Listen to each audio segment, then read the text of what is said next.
ጊዜያቸው ያለፈ እና የተበላሹ ምርቶች ተወገዱ።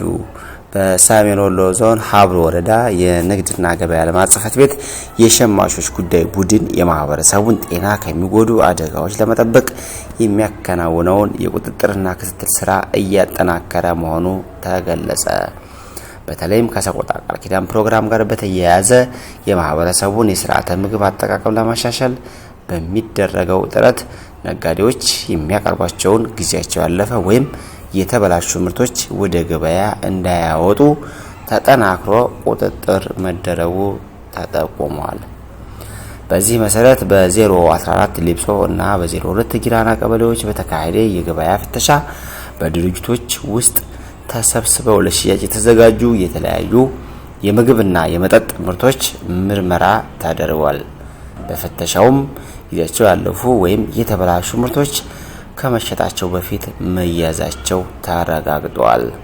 በቁጥጥሩ ውስጥ በአጠቃላይ 152 የለስላሳ መጠጦች እና ሌሎች የህፃናት ምግቦች ተገኝተዋል። ከነዚህም ውስጥ ስፕራይት፣ ፋንታ፣ ሸገር ለስላሳ መጠጥ፣ ኮካ፣ ኬኬና ጥቁር አዝሙድ ያሉ መጠጦች እንዲሁም ቸኮሌት፣ ቺፕስ እና ሌሎች የህፃናት ምግቦች እንዲሁም ደግሞ ሎሽንና ቅባቶች ተካተውበታል።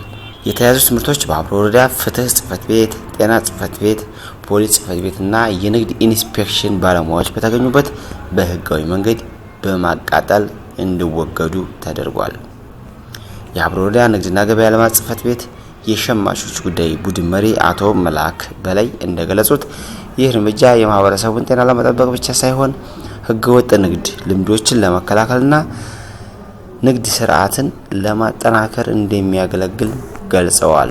ነጋዴዎቹ የሚሸጡት ምርቶች የጊዜ ገደብ እንዳረጋግጡ እና ህጋዊ መመሪያዎችን እንዲከተሉ ተጠይቀው ማህበረሰቡም ሲገዛ የምርቶቹን የማህተም ቀን እና ጥራት እንዲመረምር ሲሉ መልእክት አስተላልፈዋል።